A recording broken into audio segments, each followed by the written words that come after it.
ärikäik.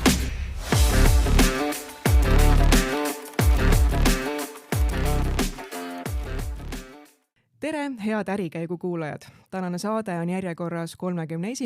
ja juttu tuleb pikemalt reklaamiseadusest, mida Majandus- ja Kommunikatsiooniministeeriumi eestvõttel muutma on hakatud. Eelmisel aastal käisid mitu korda koos huvigrupid. Selle aasta veebruari alguses saatis ministeerium välja seaduse väljatöötamiskavatsuse, kus mõned lahenduskäigud on välja pakutud ja nüüd oodatakse veebruari lõpuks tagasisidet ja ettepanekuid. Meie oleme täna külla kutsunud 2 inimest, kel on vaade reklaamimaailma seest. Tere tulemast ärikäiku Turundajate Liidu äsja pikale puhkusele suundunud tegevjuht Anniken Haldna. Tervist! Ja Turundajate Liidu juhatuse liige ja loovagentuuri Tank loovjuht Joel Volkov. Tervist! Ja tänast saadet juhivad Marta Peril-Grauberg ja Kaire Külli-Vaatman, tere! No Majandus- ja Kommunikatsiooniministeerium ütleb siin selle reklaamiseaduse muudatuste puhul, et see seadus on 15 aastat vana. Joel, sa ütlesid, tegelikult see ei vasta tõele, et see seadus on veelgi vanem. See seadus saab tuleval aastal 30-aastaseks. 95. aastal võeti vastu eesmärgiga korrastada turgu, lõpetada ära prostitutsioonireklaam ja narkootikumide reklaam ja piirata alkoholireklaami. Need olid need 3 põhilist postulaati, natukene kordamajja luua. Ja nüüd tagasi minu teada Maria Alajõe, kes on nüüd jälle MKM-is tagasi otsapidi, oli siis see, kes seda protsessi toona vedas. Et see, ma arvan, et see saamislugu on väga huvitav. Meil oli Olav Osoliniga kunagi sellest pikalt juttu, kes oli ka selle protsessi lähedal kuidagi moodi. Et see vääriks võib-olla isegi omaette sükest ajaloosaadet, kuidas see protsess kulges ja kuidas see süsteem siis vastu võeti. Aga kuidas see siis nüüd nii on läinud, et maailm on ju väga-väga palju muutunud siin, vahet ei ole kas 15 või 25 aasta jooksul, ja see kõik on puudutanud ka reklaamivaldkonna väga tugevalt, et meil ei olnud siis ju veel selle seaduse loomise hetkel sotsiaalmeediast, me ei teadnud üleüldse mitte midagi, me ei olnud kuulnudki mitte midagi mõjuisikutest, et kuidas on see võimalik, et me seda seadust varem pole muutma asunud? No internetigi polnud veel niimoodi kõigile vabalt kätte saada, eks ju. Et esimesed e-mailid hakkasid liikuma kusagil 94, ma pakun. Ja sinnaga tuli ka siis sisse helistada, et seda e-maili saada.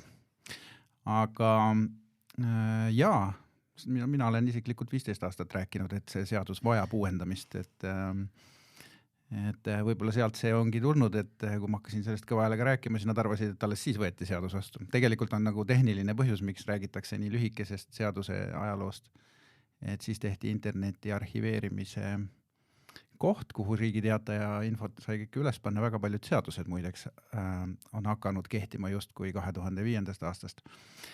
Tegelikult on nad juba palju varem nii-öelda valmis sepitsetud.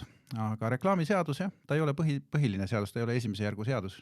Ta reguleerib ühte väikest valdkonda ja tavaliselt need seadused on sellised prügikastid, kuhu siis visatakse igasuguseid huvitavaid mõtteid aeg-ajalt, aga neid seaduseid endeid millegipärast ei taheta liiga lihtsalt muuta.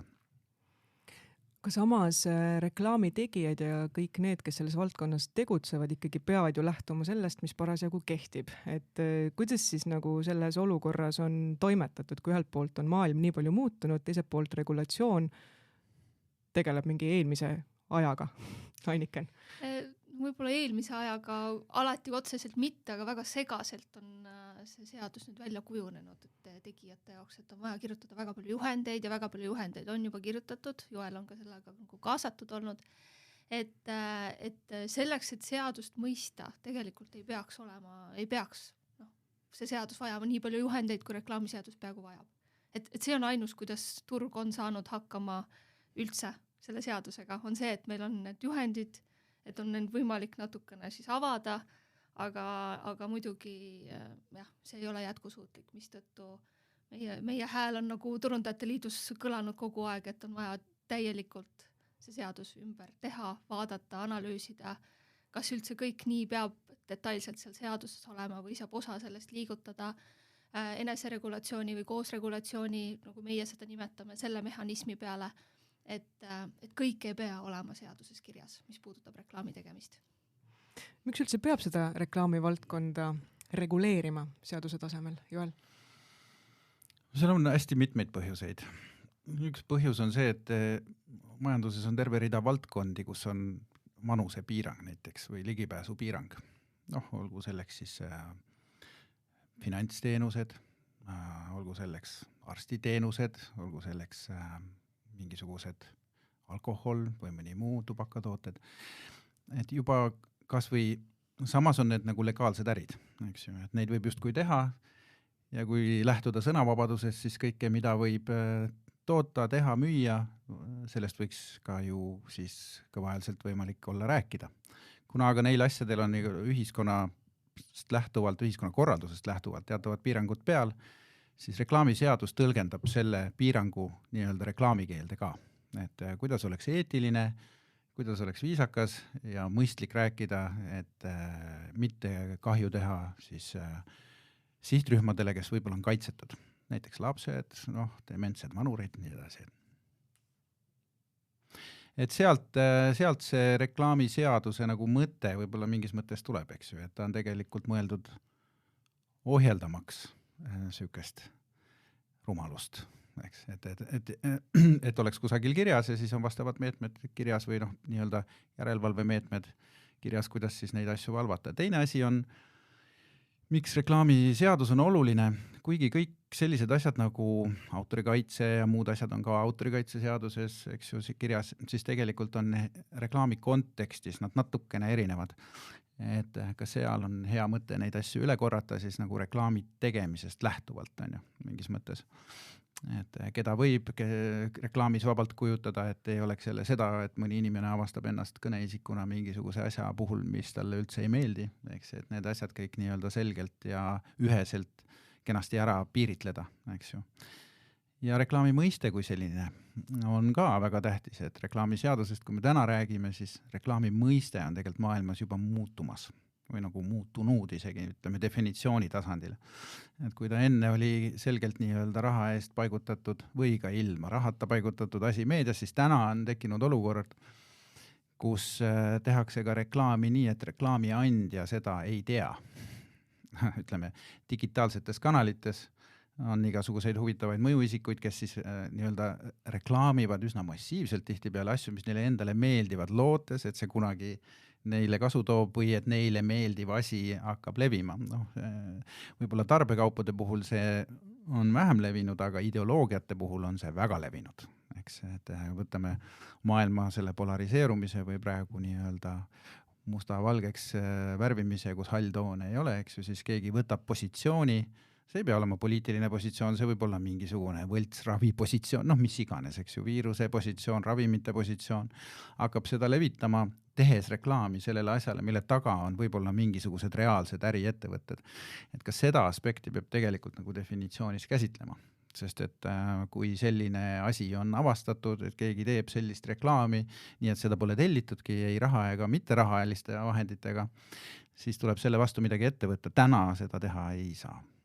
Nüüd rääkides nendest seaduse muudatustest, siis ministeerium on ju juba teinud algust sellega, et erinevate osapooltega suhelda ja küsida, et mis seal siis muuta tuleks ja Tarbijakaitseamet, kes siis peab tegelema just nende erinevate olukordadega, on siis olnud üks, kes on kõige rohkem ettepanekuid teinud, kes ütleb ka, et see kasvab, ma ei tea, aastas 20%, et need erinevad juhused, millega nemad peavad siis tegelema, aga teine kõige rohkem ettepanekuid teinud organisatsioon ongi just nimelt Turundajate Liit, et mis on, Anniken, need asjad, mis teie jaoks kõige olulisemad on, et mis tuleks nagu esmajärjekorras korda teha? Esmajärjekorras võiks see seadus olla selline, et seda on nagu lihtne mõista tavainimestel ka. Ma saan aru, et võib-olla alati seadus eesmärk ei ole olnud niimoodi, et sa loed seda ja saad sellest ilusasti aru, et see seadus oleks selge inimesele, kes on töötanud siin 20 aastat ja kes on töötanud siin 2 päeva ja hakkab oma esimest kampaaniat tegema. Et see võiks olla nagu eesmärk, et oleks ühtlustatud, selge, need mõisted oleksid korrastatud. See tähendab niimoodi, et kuskil mujal seadusandlusel ei ole teistmoodi defineeritud seda, ja järgmine suurem eesmärk, mille eest me oleme algusest peale seisnud, on nagu kanali neutraalsus.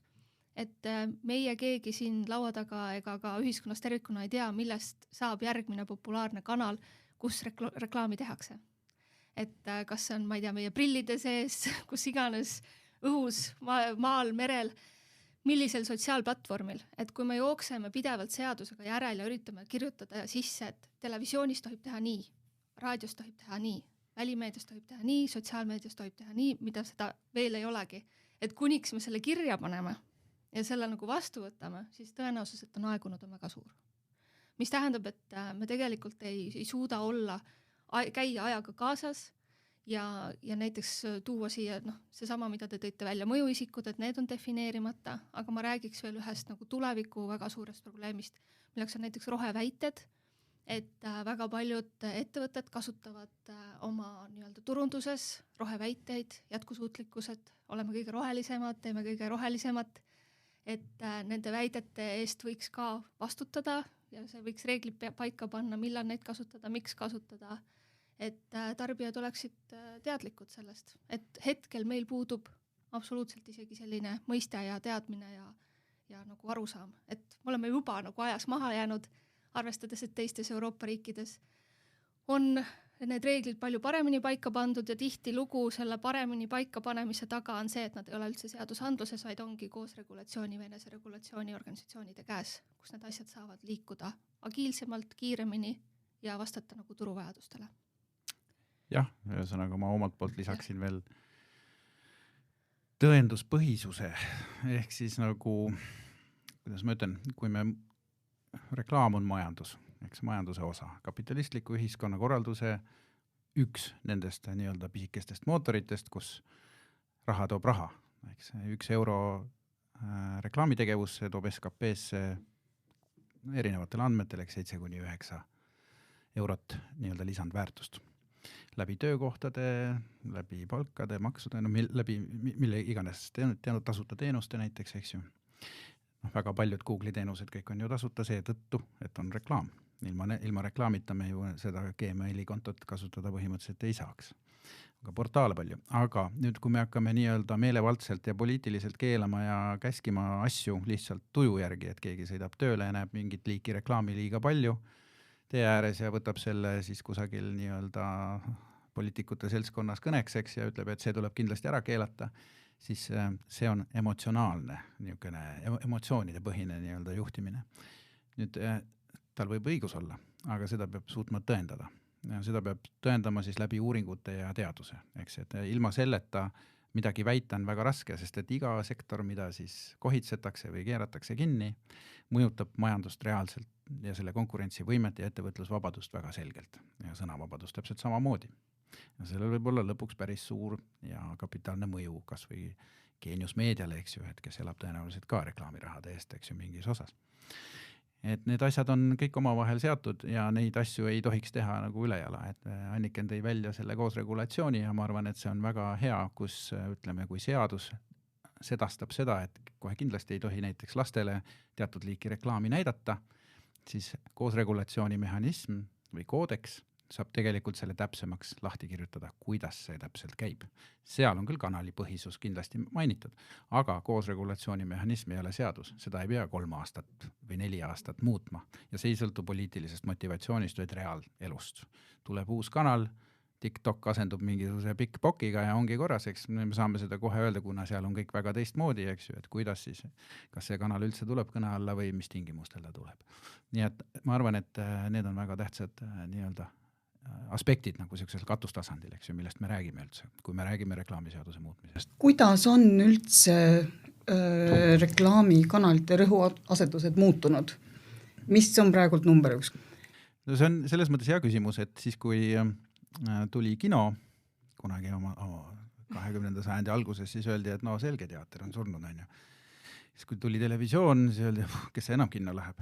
Eks, samas me käime teatris rohkem kui kunagi varem, vahime kinost filme ja vahime telekat ka. Ega me inimestena üle 5000 sõnumi päevas naljalt ikkagi tarbida ei saa, eks me siis peame seal oma valikuid tegema. Selge on see, et digitaalmeedia on nii tugevasti peale tunginud, aga digitaalmeedia ei ole üks homogeenne asi.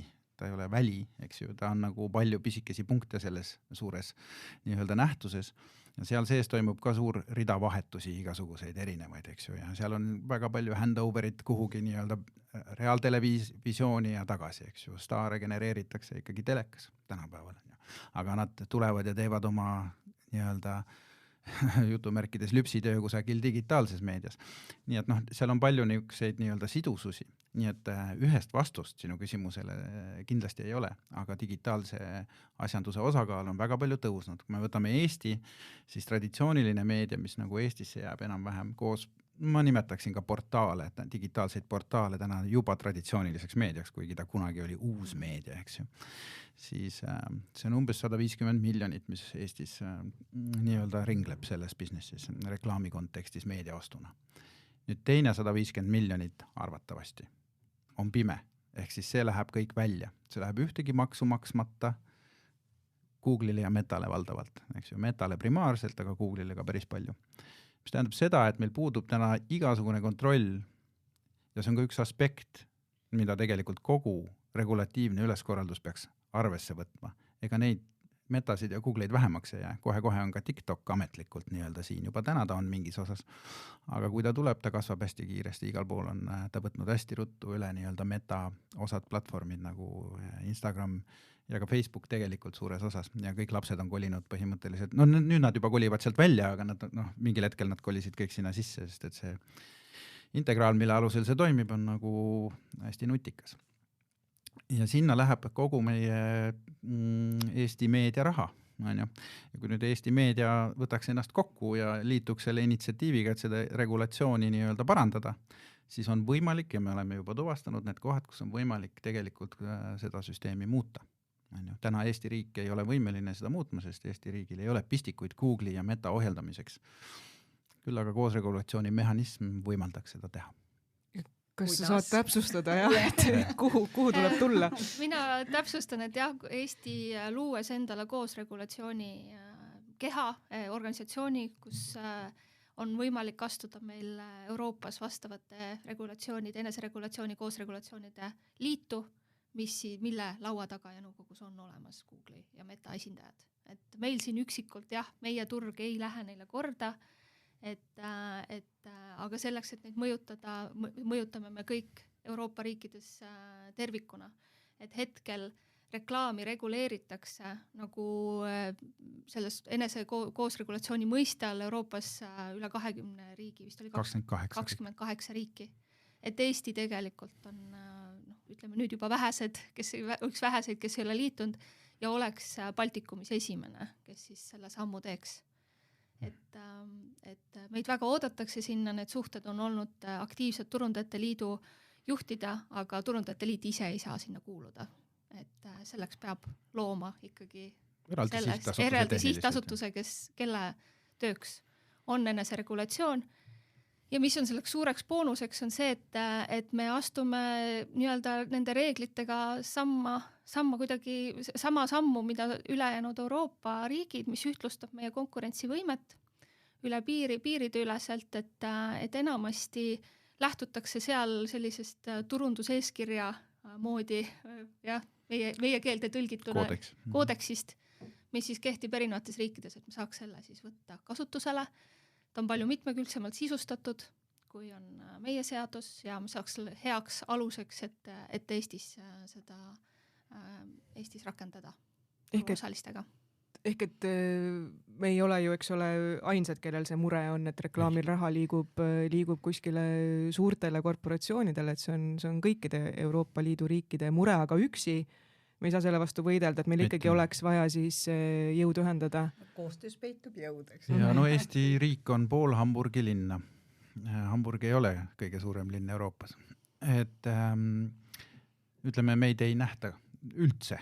Eks üks veider pisikene kamp inimesi, kes räägib kummalist keelt, mis on väga soome keele sarnane lisaks kõigele. Aga ütleme niimoodi, et üks asi on see koostöö teistega ja seal istumine, teine asi on, et kui meil tekib nii-öelda koosregulatsiooni mehhanism, see muidugi on õudselt spetsiifiline jutt nüüd kuulajale kõik, eks ju, siis tegelikult see on märk sellest, et ühiskond on astunud järgmise sammu. kõrgemale nii-öelda koostöövõimekuse mõttes ja kogukondlikus ja ühiskondlikus mõttes. Mis tähendab seda, et esimest korda mingisuguses, on väikseid valdkondi, kus see kehtib, eks. On advokatuur olemas, on olemas pressinõukogu, siuksed pisikesed nii-öelda valdkonnapõhised asjad. Nüüd reklaam on natuke laiem mõiste, läheb natuke üleselt või horisontaalselt läbi erinevate valdkondade. Turundus laiemalt, eks ju. See on nagu konkurentsieelise tegemine, ühesõnaga kogu see pool, nii-öelda majanduse pool. See tähendab, et kui see valdkond nüüd astub esimese suure valdkonnana, küll nähtamatu, aga suure valdkonnana järgmise sammu, siis see tähendab, et ühiskond on edasi arenenud. Ja sellise ühiskonnaga on võimalik koostööd teha. Me muidu oleme sellises esimeses arenguastmes kapitalistliku ühiskonnana, kus on neid käsud jaga ja valitse printsiip. Eks kui me nüüd liigume sinna poole, siis me muutume demokraatlikuks ühiskonnaks, kus on olemas päriselt ka sõnavabadus, eks ju, kõikide konventsioonide järgi. Et mina ootan huviga, et ühiskond nagu selle hüppe astuks ja ma arvan, et ühiskond peaks ise olema väga motiveeritud seda tegema. Mitte ainult majanduslikel põhjustel, mitte ainult selleks, et Meta ja Google'iga rääkida, vaid et olla tsivilisatsiooni mõistes ka nii-öelda kõrgemal tasemel. Teil on päris konkreetne ettepanek nüüd selle organisatsiooni loomiseks ja ettekujutus ka, et kes selle peaksid siis looma, et jagage seda ka natukene, et missugune see organisatsioon siis võiks olla, kuidas ta, ütleme, teistes Euroopa Liidu riikides toimib ja kes siis sinna peaksid kuuluma? Igasugu nendes teistes Euroopa riikides on hästi tähtis teada, et need kõik on ehitatud järk-järgult, eks on ju, et me hakkame looma päevast üks. Aastal 2024 meil on tohutud tegelikult väga suured eelised. Õppida teiste vigadest, õppida sellest, miks kellelgi on võtnud väga kaua aega, oma eneseregulatsiooni organisatsiooni ülespanemine, hispaanlased, ma tean, naisterahvas 20 aastat, sellest 10 oli ta kahekesi ja nüüd on seal 120, eks on ju, et on palju õppetunde ja selliseid väärtuslikku sisendit, aga et meie hinnangul hetkel, ma arvan, on hästi tähtis märkida, et meie jaoks on tähtis, et esindatud oleksid turuosalised ja turuosalisteks me peame siis tõesti seda, kes tellib, seda, kes avaldab, seda, kes teeb, tarbijat, tarbijakaitse ja teadus. Et ülikooli kaasamine sellesse organisatsiooni nõukogu tasandil on meie jaoks täiesti nagu non-negotiable nii-öelda. See peab olema niimoodi. Kindlasti ka see, et meedia on kaasas, sest kui me võtame ja saame selle vastutuse ja saame selle rolli vastutada ja kirjutada enda reegleid, siis nende järgimiseks me peame rakendama kogu selle sektori jõu. Ja see sektor koosneb nendest osapooltest, keda ma just mainisin. Ja meedia on ka väga tähtis seetõttu, et alati leidub reeglitest möödaminejaid. Aga kus kohas nad mööda lähevad, on ikkagi meedia. Ja kui nüüd meedia ise ei ole selles asjas nii-öelda sees ja ei usu nendesse väärtustesse või ei ole osaline nendes väärtustesse, võib-olla ta isegi usub, aga ei ole osaline, siis tal puudub moraalne kohus nii-öelda takistada rikkumisi. Ehk et siis, kui keegi väike, mis iganes, ma ei tea, tubakatööstur või dünamiiditööstur, ütleme niimoodi, viies nagu jututeema veidi kaugemale, eks, rahva tervisest, et dünamiiditööstur otsustab hakata ostma Ekspressi esikaant, siis põhimõtteliselt, kui Ekspress on siis kogu meediagrupina nii-öelda liige, eks ju, selles koos regulatsioonisüsteemis või selles sihtasutuses, siis tal on igakülgne õigus ja ka kohustus öelda dünamiidi tootjale, et kallis sõber, dünamiidi reklaamimine on Eestis keelatud, et ära seda palun tee. Ja see kehtib ka märksa peenemate ja keerulisemate skeemide puhul, kus nad nii-öelda saavad seda öelda. Ehk siis me nimetame meediat gatekeeperiteks. Ja kui gatekeeperid on sees, siis on ka, ütleme, väravaalune puhas, on ju. Üldiselt. Aga jah, Tallinna Ülikool on meil kindlasti täna partner väga hea. Ja kes on ka avaldanud ise nii-öelda usku sellesse ideesse. Juba tegelikult Tiina Hiob on juba aastaid rääkinud, et see regulatsioon on ainuke viis, kuidas nii-öelda ühiskonda parandada. Kahjuks jah, ütleme, mis puudutab siis nagu poliitilist seda fooni, et seal see idee veel väga kõrgelt ei lenda, aga ma loodan, et küll ta hakkab ajapikku. No sihtasutus siis ju kõlab, et see on uus organisatsioon, sellega on, eks ole, kohe mingid kulud seotud, et kust, kes need kulud peaks katma või kuidas see rahastus peaks olema? rahastusmudelite osas taaskord on Euroopa väga mitmekülgne, et kuidas enamasti lahendatakse seda ikkagi nagu liikmetasudena ja siis liikmetasudel on mingid teatud proportsioonid ja on selline üks, mitte küll kontinentaal-Euroopas asuv, aga UK-s asuv süsteem, kus lihtsalt ongi nii-öelda maks ja sellest maksust rahastatakse organisatsiooni. Ja on siis ka erinevad koostöölepingud, pakutakse erinevaid teenuseid, näiteks seesama nõustamise teenus või et vaatame see reklaami üle enne, kui te selle ülesse panete või siis ma ei tea, kaebuste menetlemine, mingid muid viise siis, kuidas rahastatakse seda organisatsiooni, et see, milline saab olema lõplik mudel, selle kindlasti meie siin Turundajate Liidu esindajatena ei dikteeri, et see on täpselt see roll, mille siis võtaks nõukogu ja asutajad enda peale. No, tasub mainimist, et Turundajate Liit küll ajab seda initsiatiivi, aga see ei ole Turundajate Liidu äri, vaid Turundajate Liit loodab olla üks nii-öelda partner selles suures neutraalses lõpptulemusena täiesti mõjutamisvälises organisatsioon, neutraalses organisatsioonis. Et see vahekohus, kes seal tegutseb ja reeglite tegijad, kes seal tegutsevad, ei ole keegi kusagilt nii-öelda tellija poole pealt, eks, et nad on kõik nii-öelda sõltumatud, väga kõrgel tasemel juriidiliste teadmiste, eetiliste teadmiste ja muude asjadega, kes võivad lasta ennast konsulteerida erinevatel turuosalistel ja käia konsulteerimas ka välismaal, eks nende asjade puhul, sest et mõned ühiskonnad on kaugel ees, mõned on kaugel taga, aga nii-öelda, et näha, mis on see best practice. Aga jah, et see organisatsioon ei ole kindlasti nagu tuli business ja ta ei ole kindlasti tuluorganisatsioon, vaid on lihtsalt sihtasutus, millesse minev raha tegelikult lähebki turu korrastamisele. Sest parim viis turgu korrastada, ükskõik mis valdkonnas, ongi turu enda kontroll. Eks tegelikult on ju tekkinud kõik ametid, kõik politseid ja kõik asjad on ühiskonnast endast välja arenenud lihtsalt puhtalt seepärast, et osadele inimestele meeldib valvata teiste järgi ja nad hea meelega seda teevad ja kutsuvad korrale, eks ju. Ja see on institutsionaliseeritud, eks ju, sellisel juhul ära juba ammu. Et selles valdkonnas seda institutsionaliseerimist veel toimunud ei ole. Me tahame siis nii-öelda näeme, et selline kontseptsioon võimaldab TTJA-le, kes on institutsioon, kes valvab reklaamitegevuse üle ja karistab nii-öelda rikkumisi ja kutsub korrale turgu, eks ju, ulatame seal siis mingisuguse piirini nagu oma abikäe, sealt, kus kohtluvaidlused ja siuksed asjad hakkavad, sealt peab TTJA edasi sõdima, sest et see nii-öelda mingi koos regulatsiooni organisatsioon või sihtasutus ei saa reklaami nii-öelda kohtusse kaevata, eks.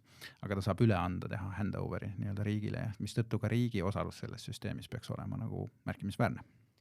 Ja tahtsin öelda, et nagu see nõustamise roll, mida praegu TTJA teeb, et see juba võtab väga suure osa nende tööst, et nende viimases raportis on üle 400 nõustamise aastas 1,5 inimesele, kes töötab seal reklaami järelevalves.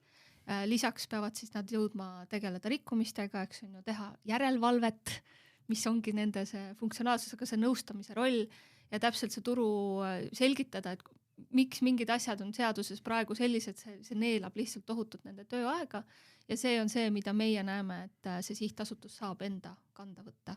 Et need eksperdid liiguksid ja toetaksid siis ka nii-öelda koos regulatsiooni all, et teha seda nõustamist reklaamitegijatele. Pluss nad käivad veel kohtu case läbi paralleelselt. Jah, seda ka veel. Et nad on vapustavad inimesed, ma pean ütlema, et mul on olnud õnn nendega töötada mitu aastat, eks ju, siin juhendite tegemise faasis ja nüüd siis selle nii-öelda reklaamiseaduse avamise kontekstis lihtsalt konsulteerida ja rääkida ja iga päevaga ma avastan, et nad on lihtsalt super inimesed, et nad üldse jõuavad midagigi selles vallas ära teha. Mina oleks ammu püssi põõsasse visanud, eks, et Aga kuidas see teie jaoks siis ideaalis toimida võiks, et seadus võiks olla võimalikult selge, lihtne, üheselt mõistetav ja siis kõik sellised täpsemad detailid, just see, et meil tulevad järjest uued keskkonnad, me ei tea, kus me oleme 5-10 aasta pärast, et see jääda siis sellele sihtasutusele koodeksi tasemele. Ja kuidas see siis niimoodi igapäevaselt välja näeb, et ma ei tea, mul tekib mingi küsimus, mingi olukord, pöördungi siis selle sihtasutuse nõustajate poole ja nemad aitavad mind või kuidas? Ma arvan, et kõigepealt tuleks luua üks selline võrratu arusaadav leht, kus on ilusasti kirjas, et koodeksi rakendamine tähendab, et meil on võimalik nagu juristide keelest astuda välja ja kirjutada niimoodi, et inimesed saavad aru. et tekitada selline keskkond, kus on enamasti ongi selleks, ma ei tea, veebileht, veebiplatvorm, kus inimene saab tõesti nagu ise lihtsalt navigeerida, vaadata, tutvuda võib-olla eelnevate rikkumistega, et see on hästi... Ka eelnevate küsimustega. Eelnevate küsimustega, eks kõik väga läbipaistev peab olema. Jah, et minu enda siuke isiklik benchmark on kindlasti olnud UK regulatsiooni ja nende koduleht, mis on, sa saad lihtsalt hämmastavat palju nagu informatsiooni ise navigeerida seal ilma, et sa tunneksid, et sa vajad nagu abi, et keegi tõlgiks sulle midagi, et täpselt, et sa saad õppida nii-öelda olemasolevast koodeksist, siis näidetest, eeldavatest rikkumistest, eks on ju, saad läbipaistvalt on täpselt see, et millal midagi muudeti ja miks, kes avaldasid arvamust, miks nad avaldasid arvamust, millist arvamust nad avaldasid, et sellise mehhanismi nagu loomine, mida hetkel ei ole, on ju, aitaks meil seda turgu harida ja korrastada. Et see on kes see siis peaks tegema selle lihtsasse keelde nagu rohujuure tasandil? Kes on siis need inimesed? Sest juristid panevad ju meil ikkagi ju seadust paika, on ju, ja nemad kirjutavad oma juristi keeles, et kes siis selle ära telgib? No, hea uudis on see, et on see koodeks mingil kujul juba maailmas mitukümmend, võib-olla isegi 30 või 40 aastat kehtinud, eks ju, rahvusvaheline kommertskoda ja ICC, sellega on tegelenud süsteemselt ja neil on väga hea koodeks, väga hea põhi, mis areneb iga paari aasta tagant, nad seda täiendavad.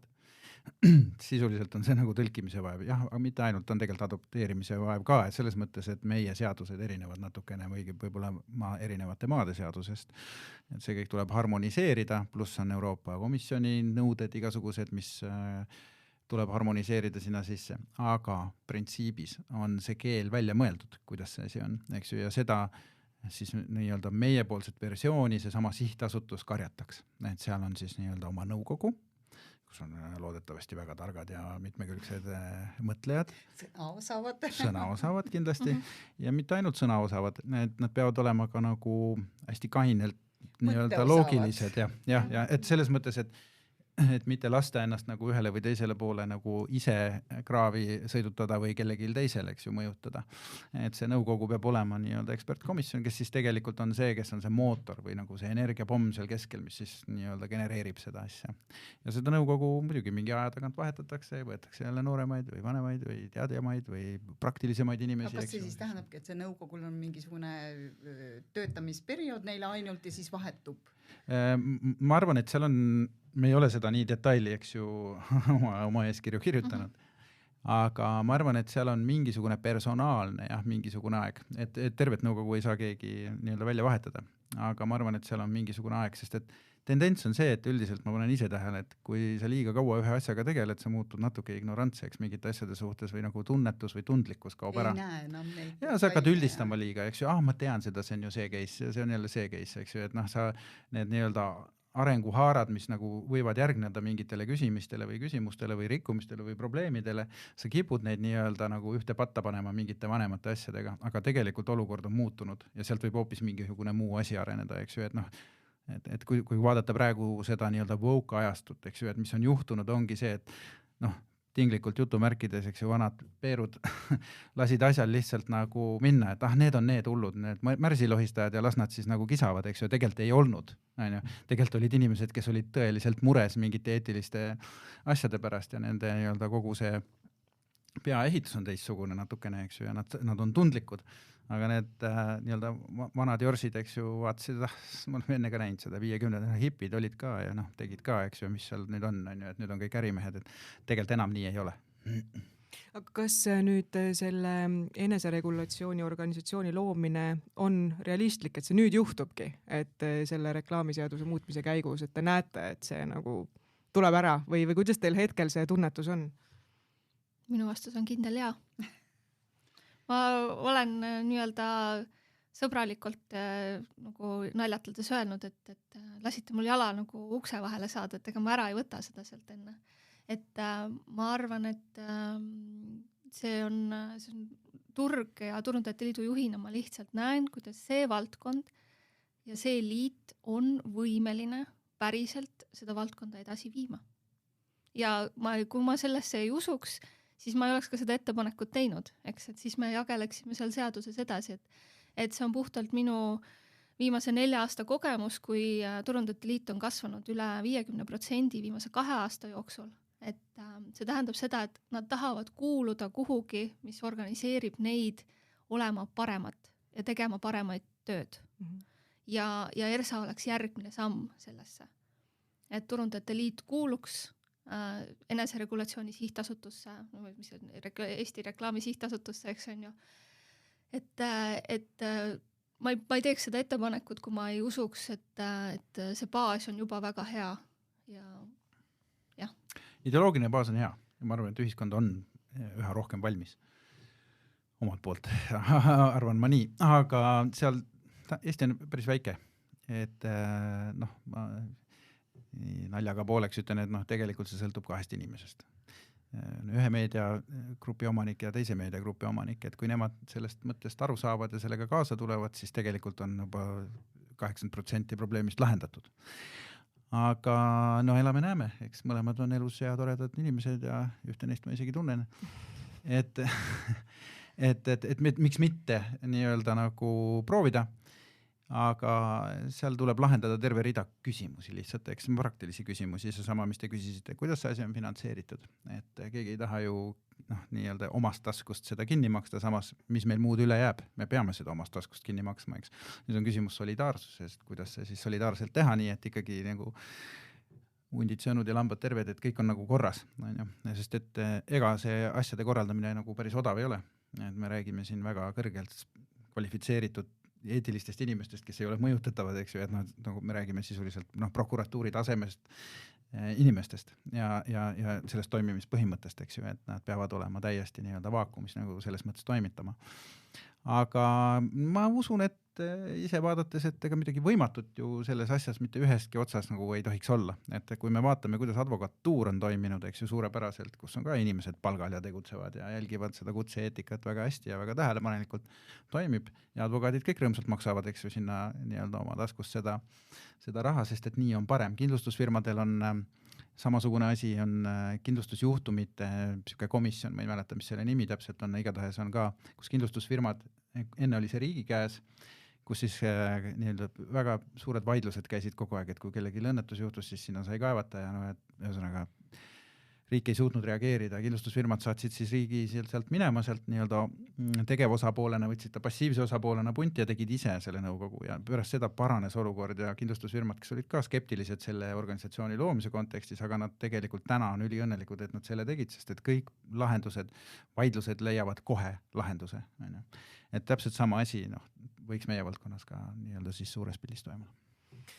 No reklaam tegelikult on ju väga loominguline valdkond, et kuidas nüüd reklaami tegijad hakkama saavad või kuidas see töötamine käib, et et ütleme, et sul tuleb mingi mõte, on vaja mingisugune reklaam välja mõelda, looming läheb tööle, aga teiselt poolt on ees need regulatsioonid, et kuidas te selle vahel laveerite? No mina praktiseeriva reklaamitegija, ma ütlen, et enamus reklaamitegijad ei mõtle kunagi seadusele. Ma arvan, et on päris mitu põlvkonda reklaamitegijad, kes ei teagi, et reklaamiseadus on olemas. Et enamasti vaatavad kliendid, need teavad, mis neil on lubatud ja mis on keelatud ja nad briefivad reklaamitegijaid nagu selles kontekstis. Aga need, kellel on vaja seda teada, nad on täna ikkagi päris suures plindris, eriti kui sa teenindad finantsorganisatsioone. See on kõige keerulisem osa reklaamiseadusest.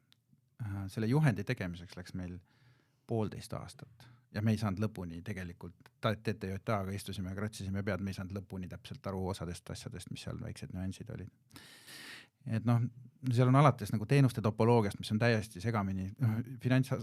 Eestis on ainuke dokument, kus finantsteenuste topoloogia on õige, on reklaamiseaduse finantsteenuste juhend. Et kui tahta teha panka ja panga teenuseid hierarhiseerida, siis see on ainuke koht, kus on kõik teenused hierarhiseeritud õigesti. Eks. Kuidas teil selle õnnestus? Ma tegin tippsükse doktoritöö sellega. Ma töötasin 3 pangaga korraga või 4 vist isegi.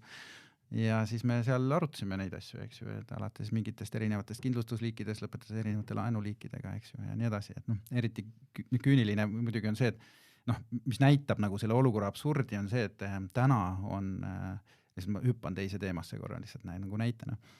Et siis koalitsioonileppes, mis on siis nii-öelda koalitsiooniparteide omavaheline kokkulepe, on öeldud, et kiirlaenude reklaam tuleb ära keelata. Ja kui sa võtad nagu pangateenuste või finantsteenuste topoloogia, siis niisugust asja nagu kiirlaen pole olemas, eks. Et on olemas tarbijakrediit ja tarbijakrediit on väga-väga lai mõiste. Kiirlaenuks muudab lihtsalt see, kui keegi turunduslikult ütleb, et ma annan kiiresti vastuse või saada SMS, eks. See on lihtsalt nagu kanalipõhine niisugune fantaasia, eks ju, keegi on lihtsalt ära brändinud selle asja. Aga see, et nagu inimesed isegi nagu kõrgel poliitilisel tasemel, valitsustasandil ei tea, mis asi on, millest koosneb finantsteenus, mis erinevad teenused seal sees on ja kui me räägime reklaami kontekstis, eks ju, kuidas me hakkame reguleerima midagi, mida ei ole olemas. See näitab absurdi minevat nii-öelda asja. Teistpidi see demonstreerib seda, kui absurdne on tänane olukord, eks ju, et sa ei saagi nagu teada neid asju kuidagi, sellepärast et kui sa seadust loed, siis sealt ei loe sa mitte midagi välja, seal ei ole topoloogiast haisugi, eks ju, et siis sa lähed nagu juhendisse, aga sa pead õudselt tahtma, et seda juhendit leida, sest see on TTJA mingisuguses nii-öelda veebilehe kusagil tagaküljel. Et selles mõttes need olukorrad ongi keerulised ja agentuurid on püsti hädas ja hiljuti anti õigus teha trahvi või üldse reklaami eest 400 000 eurot, eks meile tuli see suure üllatusena siin mõni nädal tagasi. Novembris kehtestati siis kunagi ammu Keskerakonna poolt, siis kui nad valitsuses olid nii-öelda suuremad trahvimäärad, et karistada finantsteenuste rikkumisi, eks nii-öelda kommunikatsioonis ja üleüldse laias laastus.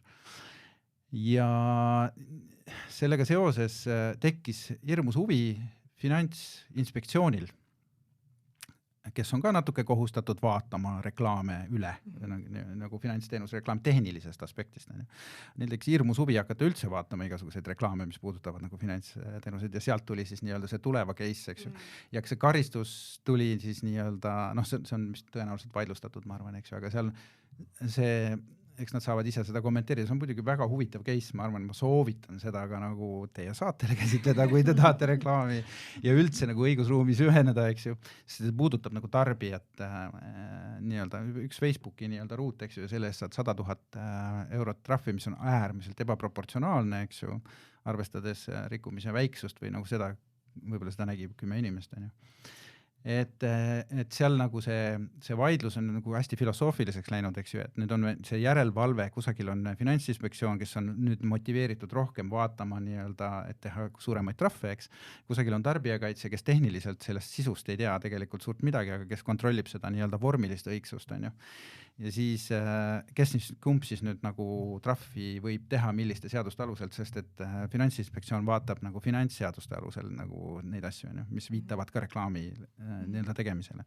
Nii et nagu juba kas või ainult selle pärast oleks vaja nii-öelda seda kolmnurka tekitada kolmandat keha, kuhu siis Finantsinspektsioon ja TTJA saavad kokku tulla, kus siis nõukogu kehtestab nii-öelda korra ja selle läbirääkimise ütleb, et sõbrad, arutame nüüd läbi, kas see päriselt oli nagu mõjult nii suur, et oli vaja 25% ulatuses maksimummäärast kehtestada rikkumist, on ju, ja mida TTJA sellest nagu rikkumisest arvab, kas ta üldse nägi seda rikkumisena, eks. Et seal on nagu hästi palju asju, mis räägib nagu selle kasuks, aga kui me räägime inimesest, kes nüüd reklaami teeb, siis jah, tagasi tulles küsimuse juurde, tavaline inimene, kes reklaami teeb, kui ta on agentuuri poole peal, üldiselt reklaamiseadusest mitte midagi ei tea. Mismoodi on reklaam nüüd aastatega üldse muutunud? Internet tulnud lisaks, sotsiaalmeedia, AI ja kas see AI, milline osa on üldse näiteks, kas tank kasutab AI-d oma reklaami tegemisel, sest AI ju tema kasutab kliendi väga personaalseid valikuid ja kui ta loob näiteks reklaami, siis see on nagu sõber soovitaks sulle, et kuidas tank ja teie või sina siis nagu AI-sse suhtud ja kas sa kasutad seda? AI on huvitav asi selles mõttes, et eks ta toodi nii-öelda beeta korras andmeid koguma turule, et ta tegelikult nagu töövahendiks päris mõeldud ei ole, aga ta näeb üsna töövahendi moodi välja ja tal on tegelikult terve rida rakendusi tehtud. Nüüd, kas me kasutame AI-d? Muidugi me kasutame kavandamisel, ütleme visuaalse töö puhul, sest et kõike kohe pildistada või lihtsalt joonistada ei ole otstarbekas. Joonistamine võib-olla on liiga skemaatiline ja pildistamine liiga kallis, eks ju, et siis sa saad nii-öelda öelda nagu nende promptide kaudu sellele ajule, et ta siis nagu neid olukordi või situatsioone kuidagi lavastaks mulle nagu visuaalselt, et ma näen, kas mu idee üldse nagu lendab, on ju. Lõpuks me ikkagi lähme ja pildistame selle asja üle, et seda AI pilti me ei kasuta, seal on autoriõiguste probleemid, seal on terve rida nagu asju, mille pärast AI asju nagu tegelikult kasutada ei tohi. Euroopa Liit või Euroopa Komisjon tegeleb selle teemaga, eks ju, päris aktiivselt praegu. Teine see on kirjutamine, kes vähegi on kasutanud AI tekstigeneraatorit ja mõttega üritanud nagu lahti mõtestada, mida nad sealt saavad, siis 99 juhtudest see ei ole kasutatav tekst. See ei ole inimtekst, see ei ole mõttega tekst, see on tehniliselt väga hästi feigitud tekst.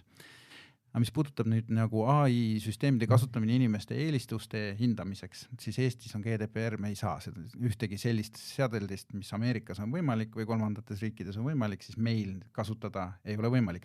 Kusjuures see on ainukene koht, kus ma näen, kus AI oleks päris hea tööriist, on ju. Euroopa Liit selle välistab, on ju. Et selles mõttes jah, me kasutame kavandamisel. Jah, me kasutame aeg-ajalt, kui on vaja hästi labast teksti lühikeseks teha. Ja siis me ka kirjutame selle igal juhul üle. Aga ta võtab lihtsalt mingi keha sealt nagu ära. Aga päris tööriista me kindlasti ei ole.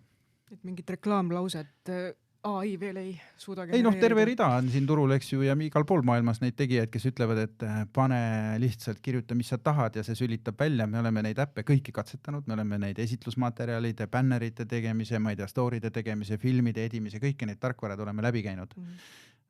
Need ei toimi. Need ei toimi. Kui sa tahad eetiliselt ja sa tahad kvaliteetselt midagi teha, siis nagu seal ei ole loovust, esiteks, see on lihtsalt üks korralik mätsimine, on ju. Ja teiseks,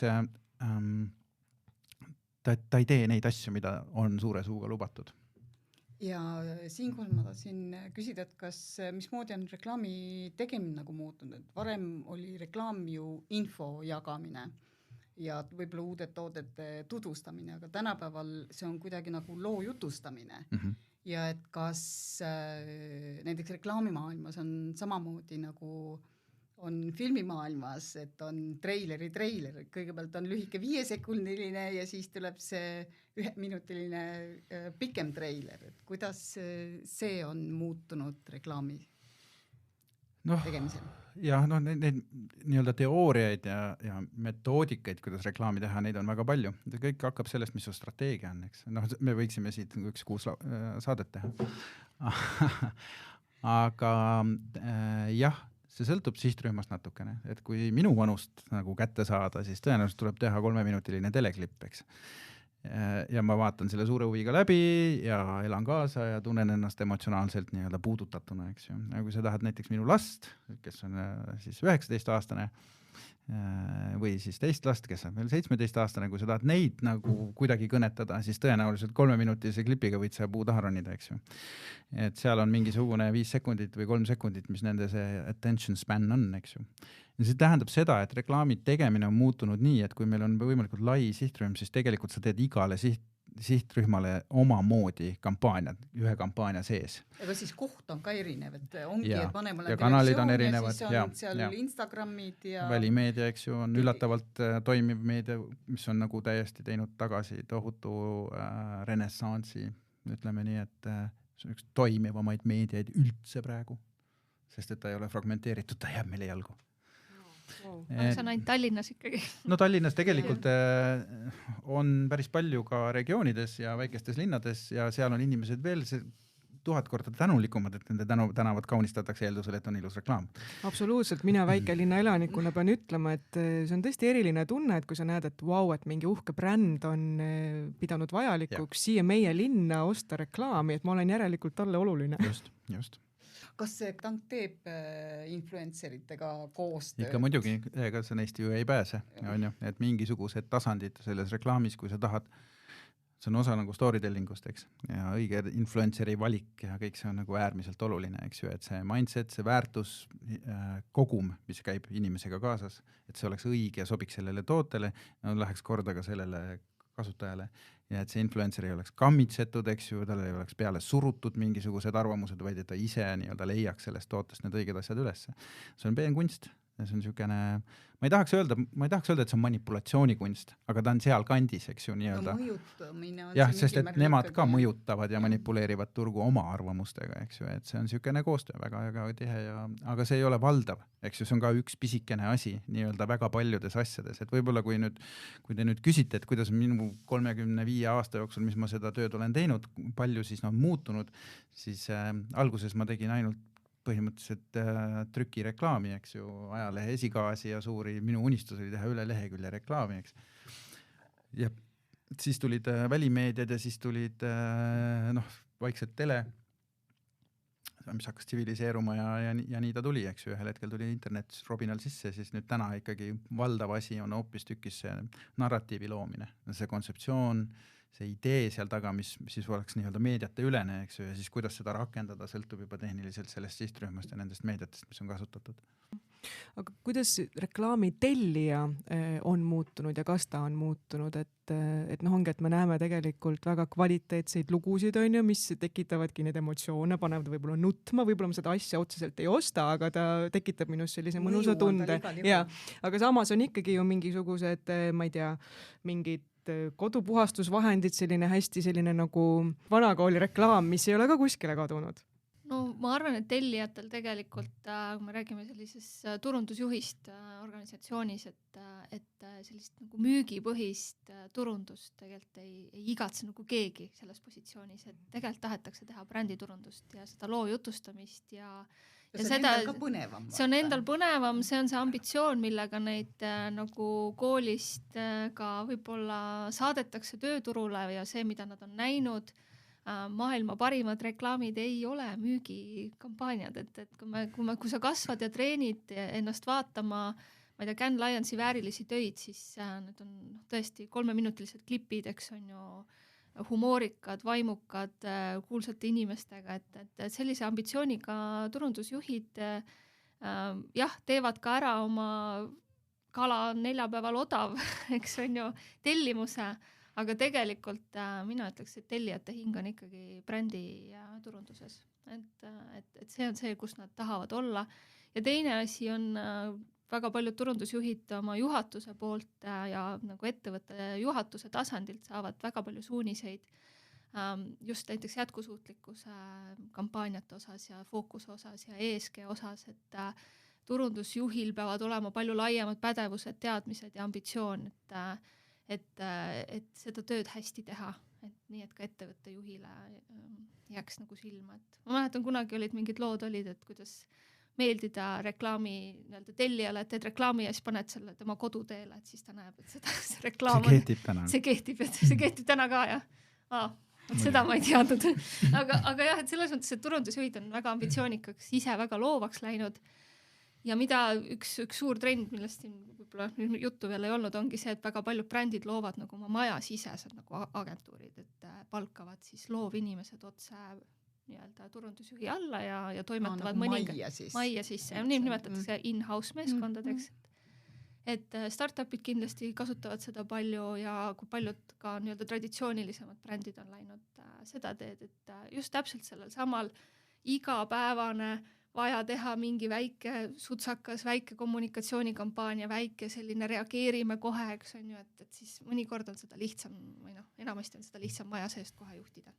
No meie näite puhul kõigil peaaegu meie suurimatel klientidel on oma in-house tegijad, kes hoiavad ära selle meie jaoks tihtipeale ebaefektiivse või ebamugava osa tööst tegelikult. No mitte nüüd ebamugava, aga siukse töö, võib-olla ei laseks meil nagu pikemaid ja suuremaid asju mõelda, vaid ta nagu lõhuks ära meie nii-öelda nagu mõttelõnga, lihtsalt puhtalt vajadusest, täna tuli pakkumine, on kohe õhtul vaja välja või hommikul välja saada.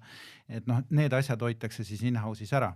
Aga meie positsioon on siis strateegiline positsioon, kus me räägime ikkagi juhatuse ja võib-olla nõukogu, mis iganes sõltub ettevõttest, eks ju, tasemel nii-öelda suurematest plaanidest, sellest, kuhu see ennast rullida tahab, see suur nii-öelda, kuhu see elevant liikuda tahab või see suur tanker, eks ju, manööverdamine on alati väga keeruline.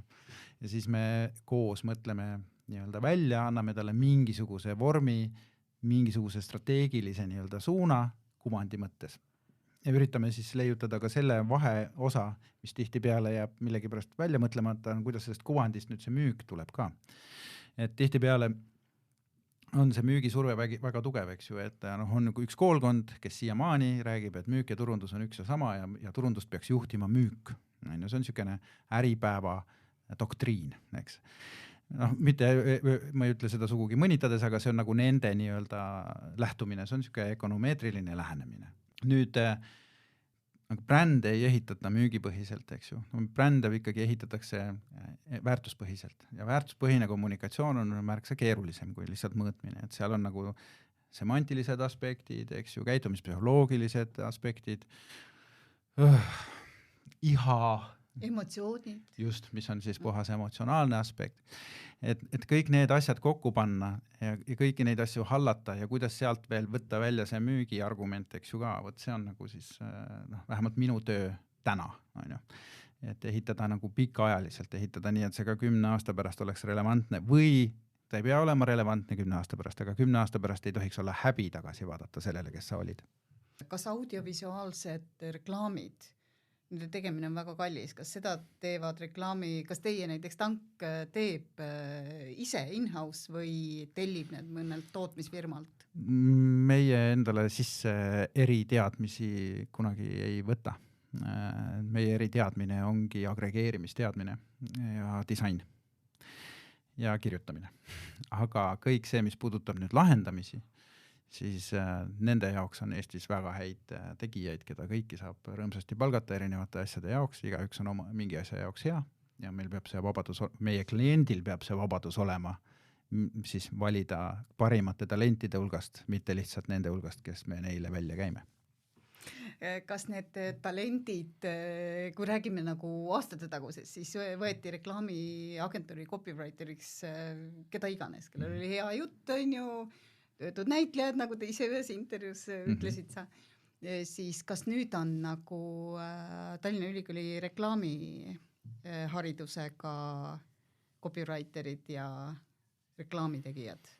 No ei ole. On ikka igasuguseid inimesi.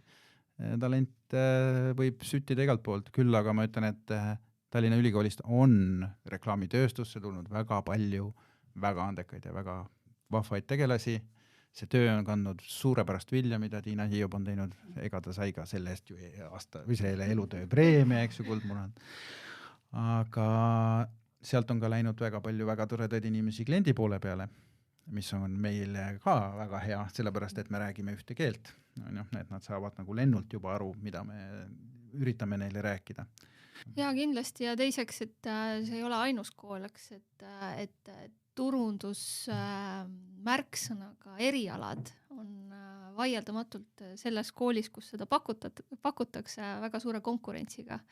Et see tähendab seda, et tudengitele see ala tundub huvitav, järjepidevalt enamasti küll ka siin nüüd sotsiaalmeedia kasvu tõttu, sotsiaalmeedia turunduse eriala majanduskoolis näiteks ülipopulaarne. Et taaskord, kui sa jaksad ükskõik millises Eesti kõrg- või kõrgrakenduskoolis seda õppida ja midagi sealt nagu kogeda ja saada neid teadmisi nii-öelda kooli tasandil, et see kindlasti rikastab meie valdkonda. Et järelkasv on väga-väga rikkalik, me just pidasime siin praktikafoorumit, kus ettevõtjad siis meelitasid endale praktikante ja ma tean, et tung läks kohe ikka väga suureks, et ühele praktikakohale peaaegu 50 soovijat, et kõige populaarsematel. Wow. Päris äge. Et tahetakse tulla ja nad tahavad päris kontakti ettevõtetega ja Turundajate Liit on siis sild siis nende koolide ja ettevõtete vahel, et paneme ettevõtetele südamele ka ja mul tulen tagasi hästi vana küsimus juurde, kuidas see töö on muutunud, et jube vähe aega on kõigil kogu aeg, tundub, et see töö on muutunud veel nagu kõike haaravamaks nende inimeste jaoks, kes näiteks Turundajate Liidus on, et kogu aeg on tunne, et peab kogu aeg arenema, kaasas käima, ei tohi kuhugi jääda nagu korrakski, ma ei tea, istuma liiga kauaks, liiga rahulikult. Et hõivatud ja töökad inimesed on seal. On. Muidugi väga palju seda kiirust on lihtsalt ise genereeritud endale nii-öelda nagu kaunis mõttetult, eks ju. Aga seda hinnangut saab alati tagantjärgi anda. Ma küsin viimase küsimusena, sest me oleme juba siin tunni jagu rääkinud, et kuidas Eesti reklaamivaldkonnal praegu läheb ja kus me oleme võib-olla 5 aasta pärast? Et mis tulemus on? Kas on midagi juba ette näha? TikToki asemel BigBock ja nii edasi? Tegutsejana turul ütlen, et on 2-kiiruseline areng. Et on see kiirus ja võimendus, mis on nendel ettevõtetel, kes kunagi läksid kõik ökonomeetrilise mudeli peale. Seal on kate väiksem, tõmblemine suurem, ajasurve väga palju suurem, eksimusmarginaal väga-väga väike selle nii-öelda võnke sageduse sees. Ja täna, kus on majandus teatud surve all, siis sealt ka see kate kipub ära kaduma. Et seal toimub võib-olla täna nagu siukene enese otsimine, siukene ümbermõtestamine, enese leidmine, kuigi ka selles valdkonnas, eriti just meediaagentuuride poole peal, peab ikkagi aru saama, et ühed on ainult meedia nii-öelda vahendajad ja teised on siis selle millegagi täitjad, on ka hübriide, eks ju. Et meediaagentuuride poole peal nagu ökonomeetriline mudel toimib, eks ju, neil lihtsalt nagu see ostmiskiirusest ja tehingu kiirusest sõltub asi, eks ju, et millal õigel ajal mingisuguseid asju kätte saada, et need toimetavad hästi, aga just nagu loojate poole peal seal on nagu teatud nagu probleeme. Mitte nüüd nagu fundamentaalselt, ma ei arva, et sealt midagi keegi nüüd kokku kukub, aga lihtsalt nende nagu neid praegu neid pulki seal kodalates on nagu ristipidi ees nagu päris palju. Ei saa areneda ettevõtted. Ja siis on teine pool, kes võib-olla ei ole selle ökonomeetrilisega kaasa läinud ja tohutul kasvu ajal võib-olla olid nagu aeglasemad ja sellised nagu mõtlikumad. Ma ise nagu ennast liigitan nagu sinna poole. Ei läinud kohe esimese hooga, ma ei tea, vallutama megadigi mingisuguseid, ühesõnaga hirmsasti rääkima sellest asjast. Siis nagu sellel poolel ma arvan, et läheb täna jällegi väga mõistlikult, sest et tegelikult majanduses toimub ümbermõtestamine, uue narratiivi leidmine ja kuna valitsus meile seda ei ole andnud, eks ju, siis nüüd ettevõtjad kõik mõtlevad omale uue narratiivi välja, uut Eestimaad mõeldakse välja tegelikult, nagu, mis nagu ridade vahel on. Ja seda mitmes sektoris, mis on nagu olulised Eesti jaoks. Ja seal selles vallas nagu asjad liiguvad kenasti. Ma näen, et see pidev vingumine, et meil kõik on nagu nässus, ma seda ei näe. Ma näen ägedaid ettevõtjaid, kes on nagu üle tüki aja tulnud tagasi istunud oma tooli, kinnitanud endale kõik rihmad ja nii-öelda keskenduvad praegu väga selgelt sellele, et kujundada endale selge narratiiv, selge positsioon, sest et praegu on positsioonide võtmise aeg, on ju. Ja nad vaatavad ikkagi väga palju rahvusvahelisemalt, nad vaatavad väga palju konkurentsivõime peale, mida nad üldse suudavad teha, kuidas nad endast räägivad, mida nad üldse ütlevad, kuidas nad tahavad välja paista, kellega nad konkureerivad globaalsel turul. Nad on sellest nagu väga hästi aru saanud. Ja see benchmarkimine ei käi enam täna nii, et ma ei oska öelda, üks poekett vaatab Eesti poeketti, vaid ta vaatab ikka, mida tehakse Šveitsis, mida tehakse Poolas, mida tehakse Ameerikas, et need, ütleme, kogu see vaade on läinud ikkagi nagu väga-väga-väga palju laiemaks ja ka see partnerite ring võib-olla on nagu laienenud, eks ma teen klientidega koostööd, kellel on agentuurid Ameerikas ja ühesõnaga üsna suured niisugused nagu geopoliitilised isegi liikumised nagu Eesti kontekstis võib võtta, on ju. Et ma näen, et uut narratiivi luuakse, tehakse ja kõik, kes sellel rongil on, nendel läheb hästi. Anniken? 5 aasta jooksul on kõige tähtsam reklaam läheb ja reklaamiregulatsioon läheb koos regulatsiooni peale. Meil on Euroopa kõige kaasaegsem reklaamiseadus ja reklaamikorraldus. Ma arvan, et vähem ambitsiooniga pole mõtet meil edasi minna ja see tähendab ka seesama kõik need teemad, mida praegu Joel puudutas seoses konkurentsivõimega. tekitavad meie ettevõtetele lõpuks sellise ausa pildi ja konkurentsivõimega rahvusvaheliselt võistelda teiste brändide ja globaalsete tegijatega. Nii et see on see ambitsioon. No vaatame siis, kuhu oleme 5 aasta pärast jõudnud. Loodame, et need unistused on selleks ajaks täitunud. Aitäh teile Ärikäiku tulemast, Anniken Haldna ja Joel Volkov. Tänast saadet juhtisid Marta Peril-Grauberg ja Kaire Külli-Vaatman. Aitäh kõikidele kuulajatele ja kuulmiseni nädala pärast.